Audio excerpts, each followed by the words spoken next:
எழுந்திருங்கள். கர்த்தர் சொல்லுகிறார், எழுந்திருங்கள், எழுந்திருங்கள், எழுந்திருங்கள். எழுந்திருக்கக்கூடிய ஒரு நேரத்திற்கு கர்த்தர் கொண்டு வந்திருக்கிறார். இதுவரைக்கும் நீங்கள் தூங்கி கொண்டிருந்திருக்கலாம். இனி நீங்கள் எழுந்திருக்க வேண்டிய காலம் என்பதை மறந்துடாதீங்க. 2 வார்த்தைகள் இருக்கிறது. 2ம் வித்தியாசமான வார்த்தைகள் உங்களுக்கு தெரியும். ஒன்று, விழித்திருந்து ஜெபம் பண்ணுங்க அப்படின்னு ஒரு வசனம். இன்னொரு வசனம் சொல்லுது, ஜெபம் பண்ணி விழித்திருங்க. 2ம் வித்தியாசமான வார்த்தைகள்.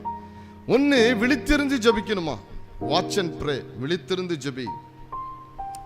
இன்னொன்னு, விழித்திருந்து ஜெபிச்சிட்ட உண்மை, ஆனா ஜெபம் பண்ணிட்டு விழிப்பாயிரு, எச்சரிக்கையாயிரு. இங்கே சொல்லப்படுகிற விழிப்புக்கு பேரு எச்சரிக்கையா இருப்பது. ஜெபம் பண்ணிட்டு நான் ஜெபம் பண்ணிட்டேன் கர்த்தர் பார்த்துக்குவார்னு இருந்துடாத.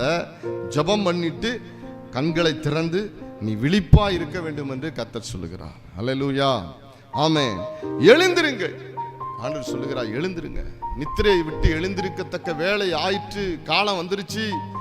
இரவு சென்று போயிற்று, பகல் வந்துருச்சு. பகல் வந்ததுக்கு பிற்பாடும், வெளிச்சம் வந்ததுக்கு பிற்பாடும் ஒளியின் ஆயுதங்களை தரித்துக் கொள்ளாமல் நீ படுத்திருப்பது என்ன? இருக்கிற நிலையிலிருந்து தூசியை உதறிவிட்டு நீ எழுந்திருக்க வேண்டும்.